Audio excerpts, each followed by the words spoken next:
Daniel chapitre 8. La troisième année du règne du roi Beltchassar, moi Daniel, j'eus une vision, outre celle que j'avais eue précédemment. Lorsque j'eus cette vision, il me sembla que j'étais à Suse, la capitale, dans la province d'Élam. Et pendant ma vision, je me trouvais près du fleuve du Laï.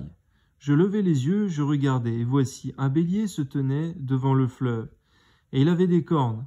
Ces cornes étaient hautes, mais l'une était plus haute que l'autre. Et elle s'éleva, la dernière. Je vis le bélier qui frappait de ses cornes à l'Occident, au septentrion et au Midi. Aucun animal ne pouvait lui résister. Et il n'y avait personne pour délivrer ses victimes. Il faisait ce qu'il voulait, et il devint puissant. Comme je regardais attentivement, voici, un bouc venait de l'Occident, et parcourait toute la terre à sa surface, sans la toucher. Ce bouc avait une grande corne entre les yeux. Il arriva jusqu'au bélier qui avait des cornes, et que j'avais vu se tenant devant le fleuve, et il courut sur lui, dans toute sa fureur. Je le vis qui s'approchait du bélier et s'irritait contre lui. Il frappa le bélier et lui brisa les deux cornes, sans que le bélier eût la force de lui résister, et il le jeta par terre et le foula, et il n'y eut personne pour délivrer le bélier. Le bouc devint très puissant, mais lorsqu'il fut puissant, sa grande corne se brisa. 4 grandes cornes s'élevèrent pour la remplacer, aux 4 vents des cieux. De l'une d'elles sortit une petite corne, qui s'agrandit beaucoup vers le midi, vers l'Orient et vers le plus beau des pays. Elle s'éleva jusqu'à l'armée des cieux. Elle fit tomber à terre une partie de cette armée et des étoiles. Et elle les foula. Elle s'éleva jusqu'au chef de l'armée, lui enleva le sacrifice perpétuel et renversa le lieu de son sanctuaire. L'armée fut livrée avec le sacrifice perpétuel, à cause du péché. La corne jeta la vérité par terre et réussit dans ses entreprises. J'entendis parler un saint, et un autre saint dit à celui qui parlait, « Pendant combien de temps s'accomplira la vision sur le sacrifice perpétuel et sur le péché dévastateur? Jusqu'à quand le sanctuaire et l'armée seront-ils foulés? » Et il me dit, 2300 soirs et matins. Puis le sanctuaire sera purifié. Tandis que moi, Daniel, j'avais cette vision et que je cherchais à la comprendre, voici, quelqu'un qui avait l'apparence d'un homme se tenait devant moi, et j'entendis la voix d'un homme au milieu de l'Ulaï, et il cria et dit, « Gabriel, explique-lui la vision. » Et il vint alors près du lieu où j'étais. Et à son approche, je fus effrayé, et je tombai sur ma face. Il me dit, « Sois attentif, fils de l'homme, car la vision concerne un temps qui sera la fin. » Comme il me parlait, je restai frappé d'étourdissement, la face contre terre. Il me toucha et me fit tenir debout à la place où je me trouvais. Puis il me dit, « Je vais t'apprendre ce qui arrivera au terme de la colère, car il y a un temps marqué pour la fin. Le bélier que tu as vu et qui avait des cornes, ce sont les rois des Mèdes et des Perses. Le bouc, c'est le roi de Javan. La grande corne entre ses yeux, c'est le premier roi. Les 4 cornes qui se sont élevées pour remplacer cette corne brisée, ce sont 4 royaumes qui s'élèveront de cette nation, mais qui n'auront pas autant de force. À la fin de leur domination, lorsque les pécheurs seront consumés, il s'élèvera un roi impudent et artificieux. Sa puissance s'accroîtra, mais non par sa propre force. Il fera d'incroyables ravages. Il réussira dans ses entreprises, il détruira les puissants et le peuple des saints. À cause de sa prospérité et du succès de ses ruses, il aura de l'arrogance dans le cœur. Il fera périr beaucoup d'hommes qui vivaient paisiblement. Et il s'élèvera contre le chef des chefs, mais il sera brisé sans l'effort d'aucune main. On voit lorsqu'on s'élève contre toi impunément et qu'on prospère dans sa méchanceté, on finit par être brisé, sans l'effort d'aucune main. Que ton nom soit béni, Seigneur, c'est toujours toi qui as le dernier mot, tu fais taire les méchants, dans toute leur arrogance, dans toute leur méchanceté. Toi soit toute la gloire, Seigneur, il y a un salaire pour la méchanceté. C'est le jugement qui vient de toi. Amen. Et la vision des soirs et des matins, dont il s'agit est véritable. Pour toi, tiens secret cette vision, car elle se rapporte à des temps éloignés. Moi, Daniel, je fus plusieurs jours languissant et malade. Puis je me levai, et je m'occupais des affaires du roi. J'étais étonné de la vision, et personne n'en eut connaissance. Donne-nous comme Daniel de savoir garder les secrets, qui ne doivent être non dévoilés, mais tenus. dans le secret. Je te prie de nous garder de dire les choses lorsque elles doivent être tenues secrètes. Il y a un temps pour proclamer, un temps pour garder les choses. Que ton nom soit béni, Seigneur. Amen. Daniel chapitre 9. La première année de Darius, fils d'Assuérus de la race des Mèdes, lequel était devenu roi du royaume des Chaldéens. La première année de son règne, moi Daniel, je vis par les livres qu'il devait s'écouler 70 ans pour les ruines de Jérusalem, d'après le nombre des années dont l'Éternel avait parlé à Jérémie, le prophète. Je tournai ma face vers le Seigneur Dieu, afin de recourir à la prière et aux supplications, en jeûnant et en prenant le sac et la cendre. Merci pour le bon comportement qu'avait eu Daniel à l'égard de ce qu'il avait lu de ta parole, parce qu'il avait cru en ta parole, mais aussi parce qu'il avait eu la bonne réaction pour intercéder pour ton peuple. Amen. Je priai l'Éternel mon Dieu et je lui fis cette confession. Seigneur Dieu grand et redoutable, toi qui gardes ton alliance et qui fais miséricorde à ceux qui t'aiment et qui observent tes commandements. Nous avons péché, nous avons commis l'iniquité, nous avons été méchants et rebelles. Nous nous sommes détournés de tes commandements et de tes ordonnances. Nous n'avons pas écouté tes serviteurs les prophètes, qui ont parlé à nos pères et à tout le peuple du pays. À toi, Seigneur, est la justice, et à nous la confusion de face, en ce jour, aux hommes de Juda, aux habitants de Jérusalem, et à tout Israël, à ceux qui sont près, à ceux qui sont loin, dans tous les pays où tu les as chassés, à cause des infidélités dont ils se sont rendus coupables envers toi. Seigneur, à nous la confusion de face, à nos rois, à nos chefs et à nos pères, parce que nous avons péché contre toi. Auprès du Seigneur, notre Dieu, la miséricorde et le pardon, car nous avons été rebelles envers lui. Nous n'avons pas écouté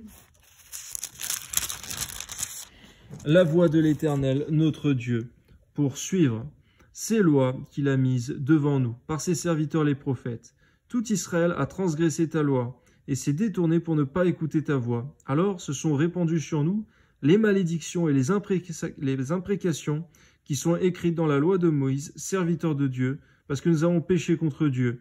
Il accomplit les paroles qu'il avait prononcées contre nous et contre nos chefs, qui nous ont gouvernés. Il a fait venir sur nous une grande calamité, et il n'en est jamais arrivé sous le ciel entier une semblable à celle qui est arrivée à Jérusalem.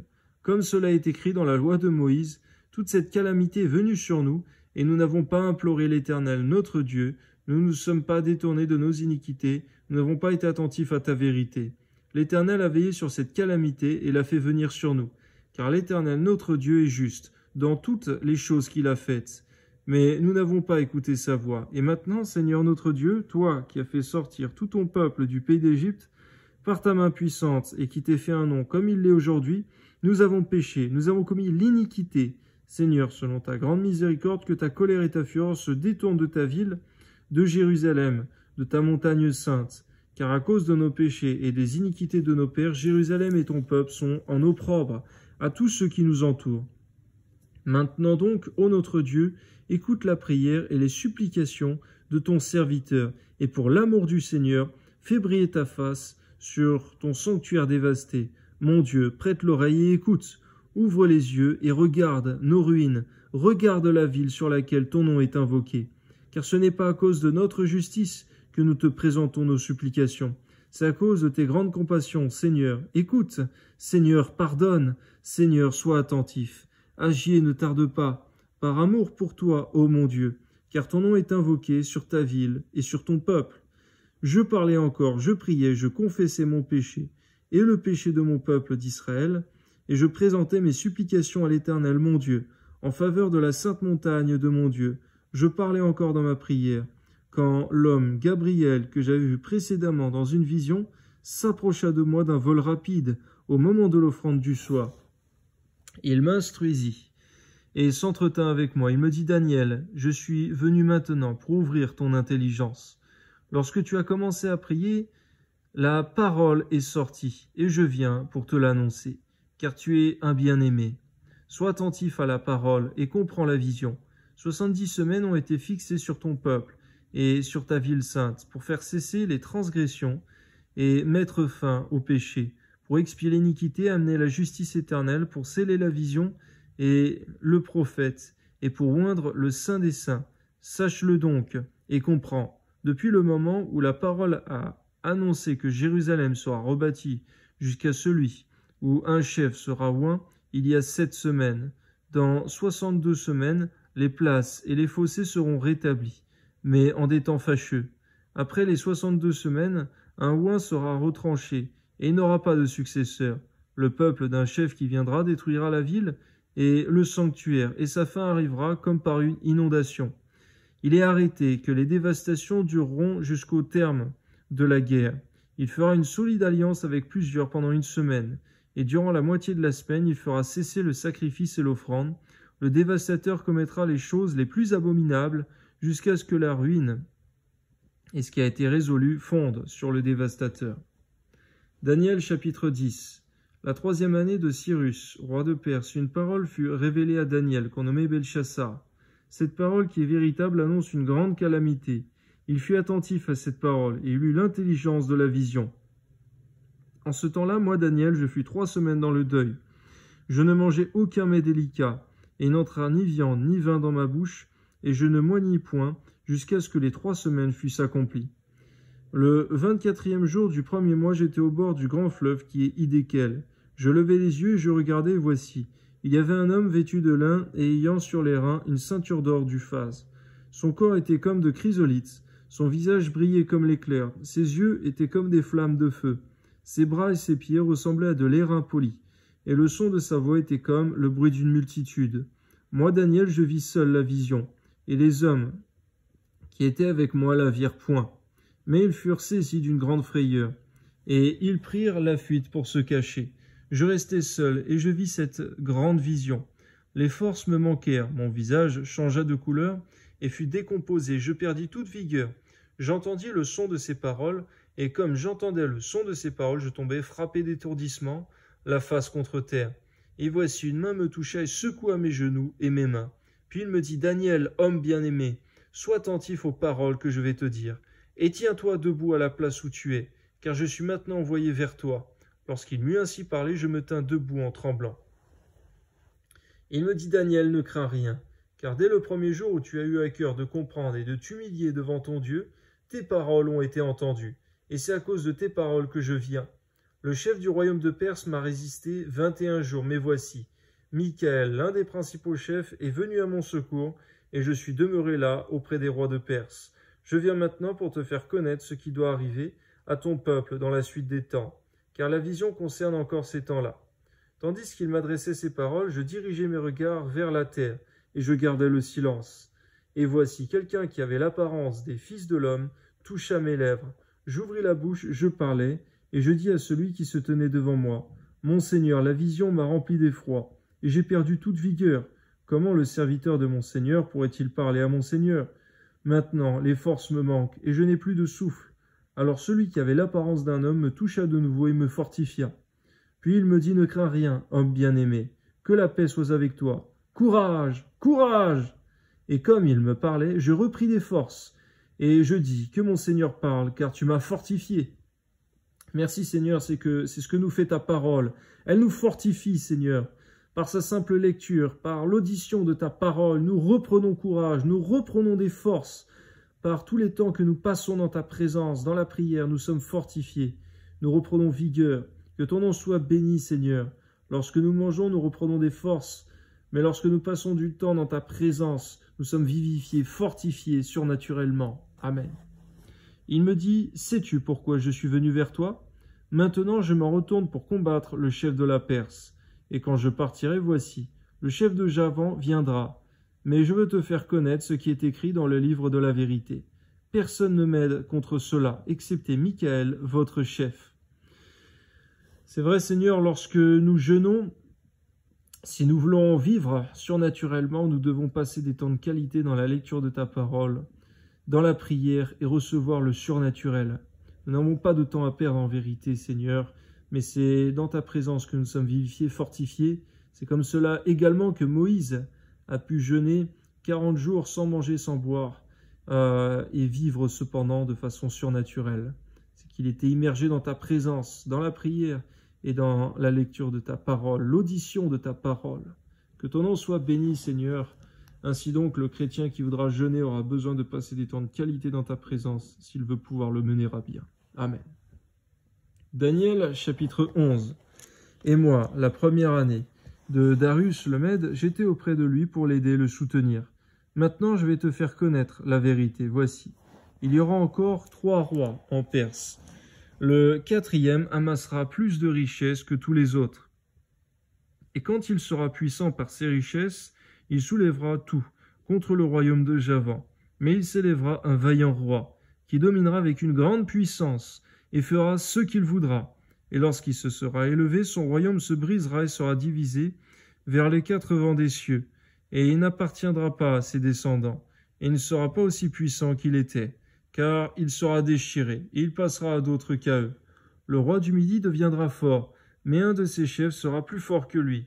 Il dominera et sa domination sera puissante. Au bout de quelques années, ils s'allieront, et la fille du roi du Midi viendra vers le roi du Septentrion pour rétablir la concorde, mais elle ne conservera pas la force de son bras, et il ne résistera pas, ni lui ni son bras. Elle sera livrée avec ceux qui l'auront amenée, avec son père et avec celui qui aura été son soutien dans ce temps-là. Un rejeton de ses racines s'élèvera à sa place. Il viendra à l'armée, il entrera dans les forteresses du roi du Septentrion. Il en disposera à son gré, et il se rendra puissant. Il enlèvera même et transportera en Égypte leurs dieux et leurs images de fonte, et leurs objets précieux d'argent et d'or. Puis il restera quelques années éloigné du roi du Septentrion. Et celui-ci marchera contre le royaume du roi du Midi, et il reviendra dans son pays. Ses fils se mettront en campagne, et rassembleront une multitude nombreuse de troupes. L'un d'eux s'avancera, se répandra comme un torrent, débordera, puis reviendra, et ils pousseront les hostilités jusqu'à la forteresse du roi du Midi. Le roi du Midi s'irritera, il sortira et attaquera le roi du Septentrion.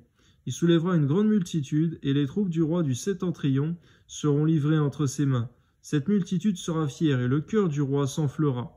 Il fera tomber des milliers, mais il ne triomphera pas, car le roi du Septentrion reviendra, et rassemblera une multitude plus nombreuse que la première. Au bout de quelques temps, de quelques années, il se mettra en marche avec une grande armée et de grandes richesses. En ce temps-là, plusieurs s'élèveront contre le roi du Midi, et des hommes violents parmi ton peuple se révolteront pour accomplir la vision, et ils succomberont. Le roi du Septentrion s'avancera, il élèvera des terrasses et s'emparera des villes fortes. Les troupes du Midi et l'élite du roi ne résisteront pas. Elles manqueront de force pour résister. Celui qui marchera contre lui fera ce qu'il voudra, et personne ne lui résistera. Il s'arrêtera dans le plus beau des pays, exterminant ce qui tombera sous sa main. Il se proposera d'arriver avec toutes les forces de son royaume et de conclure la paix avec le roi du Midi. Il lui donnera sa fille pour femme dans l'intention d'amener sa ruine, mais cela n'aura pas lieu. Il ne lui réussira pas. Il tournera ses vues du côté des îles, et il en prendra plusieurs, mais un chef mettra fin à l'opprobre qu'il voulait lui attirer, et le fera retomber sur lui. Il se dirigera ensuite vers les forteresses de son pays, et il chancellera, il tombera, et on ne le retrouvera plus. Celui qui le remplacera fera venir un exacteur dans la plus belle partie du royaume, mais en quelques jours il sera brisé. Ce ne sera ni par colère ni par la guerre. Un homme méprisé prendra sa place, sans être revêtu de la dignité royale. Il paraîtra au milieu de la paix, et s'en emparera du royaume par l'intrigue. Les troupes qui se répandront comme un torrent seront submergées devant lui et anéanties, de même qu'un chef de l'alliance. Après qu'on se sera joint à lui, il usera de tromperie et se mettra en marche. Il aura le dessus avec peu de monde. Il entrera au sein de la paix, dans les lieux les plus fertiles de la province. Il fera ce que n'avaient pas fait ses pères, ni les pères de ses pères. Il distribuera le butin, les dépouilles et les richesses. Il formera des projets contre les forteresses, et cela pendant un certain temps. À la tête d'une grande armée, il emploiera sa force et son ardeur contre le roi du Midi. Et le roi du Midi s'engagera dans la guerre avec une armée nombreuse et très puissante, mais il ne résistera pas, car on méditera contre lui de mauvais desseins. Ceux qui mangeront des mets de sa table causeront sa perte. Ses troupes se répandront comme un torrent, et les morts tomberont en grand nombre. Les deux rois chercheront à leur cœur à faire le mal, et à la même table, ils parleront avec fausseté. Mais cela ne réussira pas, car la fin n'arrivera qu'au temps marqué. Seigneur, lorsque toi tu décrètes quelque chose, les hommes peuvent faire ce qu'ils veulent, ils ne pourront pas aller à l'encontre de ta volonté, de tes projets, qui s'accompliront certainement. Lorsque tu permets quelque chose, cela va arriver. Lorsque tu ordonnes quelque chose, lorsque tu prononces une parole, les choses vont s'accomplir. Les hommes peuvent faire les projets qu'ils veulent, c'est ta volonté, tes desseins qui s'accomplissent. Amen. Il retournera dans son pays avec de grandes richesses. Il sera dans son cœur hostile à l'alliance sainte. Il agira contre elle, puis retournera dans son pays. À une époque fixée, il marchera de nouveau contre le Midi, mais cette dernière fois, les choses ne se passeront pas comme précédemment. Des navires de Kittim s'avanceront contre lui. Découragé, il rebroussera chemin. Puis, furieux contre l'alliance sainte, il ne restera pas inactif. À son retour, il portera ses regards sur ceux qui auront abandonné l'alliance sainte. Des troupes se présenteront sur son ordre. Elles profaneront le sanctuaire. La forteresse, elles feront cesser le sacrifice perpétuel et dresseront l'abomination du dévastateur. Il séduira par des flatteries les traîtres de l'alliance. Mais ceux du peuple qui connaîtront leur Dieu agiront avec fermeté, et les plus sages parmi eux donneront instruction à la multitude. Seigneur, dans ces temps-là, que ceux qui seront fidèles, Seigneur, eh bien, effectivement, ils resteront, Seigneur, fermes, et ils ne céderont pas au compromis. Donne-nous d'être de ceux, Seigneur, qui sont fermes, qui sont sincères avec toi, et même de ceux qui enseigneront, effectivement, dans ces temps-là. Que ton nom soit béni, Seigneur. Il y a des temps paisibles, des temps difficiles, mais tu sais reconnaître ceux qui sont fidèles, ceux qui sont sincères et fermes, déjà même aujourd'hui. Amen. Il y en a qui succomberont pour un temps à l'épée et à la flamme, à la captivité, au pillage. Qu'aujourd'hui, comme dans les temps difficiles, ce ne soit jamais notre cas, Seigneur. Amen. Dans le temps où ils succomberont, ils seront un peu secourus, et plusieurs se joindront à eux par hypocrisie. Quelques-uns des hommes sages succomberont, afin qu'ils soient épurés, purifiés et blanchis, jusqu'au temps de la fin, car il n'arrivera qu'au temps marqué. Le roi fera ce qu'il voudra, il s'élèvera, il se glorifiera au-dessus de tous les dieux, et il dira des choses incroyables contre le Dieu des dieux. Il prospérera jusqu'à ce que la colère soit consommée, car ce qui est arrêté s'accomplira. Il n'aura égard ni au Dieu de ses pères, ni à la divinité qui fait les délices des femmes. Il n'aura égard à aucun Dieu, car il se glorifiera au-dessus de tous. Toutefois, il honorera le Dieu des forteresses sur son piédestal, à ce Dieu que ne connaissaient pas ses pères. Il rendra des hommages, avec de l'or et de l'argent, avec des pierres et avec des objets de prix. C'est avec le Dieu étranger qu'il agira contre les lieux fortifiés, et il comblera d'honneur ceux qui le reconnaîtront, et il fera dominer sur plusieurs. Il leur distribuera des terres pour récompense. Au temps de la fin, le roi du Midi se heurtera contre lui, et le roi du Septentrion fondra sur lui comme une tempête, avec des chars et des cavaliers, et avec de nombreux vaisseaux. Il s'avancera dans les terres, se répandra comme un torrent et débordera. Il entrera dans le plus beau des pays, et plusieurs succomberont. Mais Édom, Moab et les principaux des enfants d'Ammon seront délivrés de sa main. Il étendra sa main sur divers pays, et le pays d'Égypte n'échappera point. Il se rendra maître des trésors d'or et d'argent, et de toutes les choses précieuses de l'Égypte. Les Libyens et les Éthiopiens seront à sa suite. Des nouvelles de l'Orient et du Septentrion viendront l'effrayer, et il partira avec une grande fureur pour détruire et exterminer des multitudes. Il dressera les tentes de son palais, entre les mers et la glorieuse et sainte montagne. Puis il arrivera à sa fin, sans que personne lui soit en aide. Daniel chapitre 12. En ce temps-là, se lèvera Michaël, le grand chef, le défenseur des enfants de ton peuple. Et ce sera une époque de détresse, telle qu'il n'y en a point eu depuis que les nations existent jusqu'à cette époque. On voit que Jésus-Christ également en parle de ce moment de détresse qui précède l'enlèvement.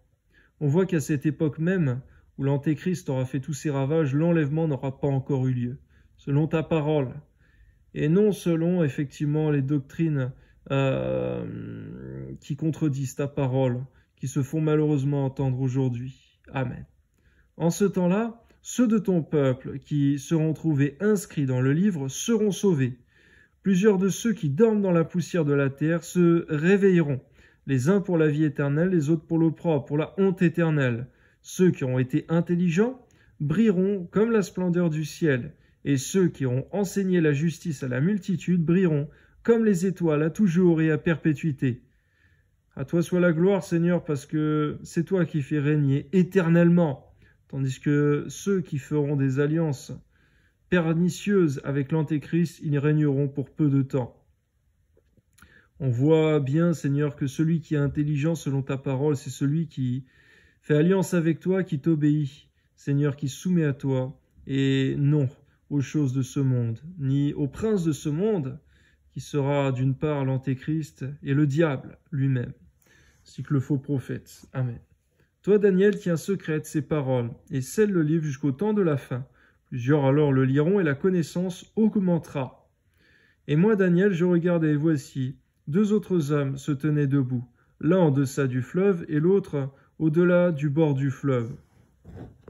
L'un d'eux dit à l'homme vêtu de lin, qui se tenait au-dessus des eaux du fleuve, « Quand sera la fin de ces prodiges ?» Et j'entendis l'homme vêtu de lin, qui se tenait au-dessus des eaux du fleuve.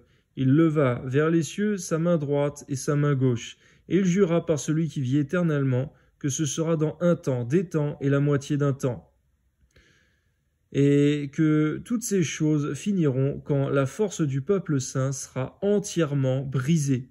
J'entendis, mais je ne compris pas, et je dis, « Mon Seigneur, quelle sera l'issue de ces choses ?» Il répondit, « Va, Daniel, car ces paroles seront tenues secrètes et scellées jusqu'au temps de la fin. Plusieurs seront purifiés, blanchis et épurés, les méchants feront le mal, et aucun des méchants ne comprendra, mais ceux qui auront de l'intelligence comprendront. Depuis le temps où cessera le sacrifice perpétuel et où sera dressée l'abomination du dévastateur, il y aura 1290 jours. Heureux celui qui attendra et qui arrivera jusqu'à 1335 jours. Et toi, marche vers ta fin, et tu te reposeras, et tu seras debout pour ton héritage à la fin des jours. Que ton nom soit béni, rien de toutes ces choses qui ont été annoncées par ta parole ne se feront par hasard, ni dans le désordre, tout se fera par ordre, et tout respectera effectivement ta parole, Seigneur mon Dieu, tes prophéties. Rien ne se fera en contradiction de ta parole, de tes prophéties, car elles s'accompliront certainement, et ta parole s'accomplira sans aucune opposition. Que ton nom soit béni, Seigneur, dans le beau nom de ton Fils Jésus. Donne-nous d'être intelligents aujourd'hui et de comprendre ta parole et de ne pas la contredire doctrinalement. Ta parole, c'est oui et amen. Tes préceptes sont oui et amen. Les prophéties que tu as données par ta parole sont oui et amen. Donne à ton peuple aujourd'hui du discernement, Seigneur, dans le monde entier afin de comprendre ta parole et l'ordre des choses dans lesquelles cela doit arriver. Et lorsqu'on ne sait pas quelque chose, de ne pas prononcer une doctrine qui contredit ta parole, Seigneur. Que ton nom soit béni au nom de Jésus. Amen.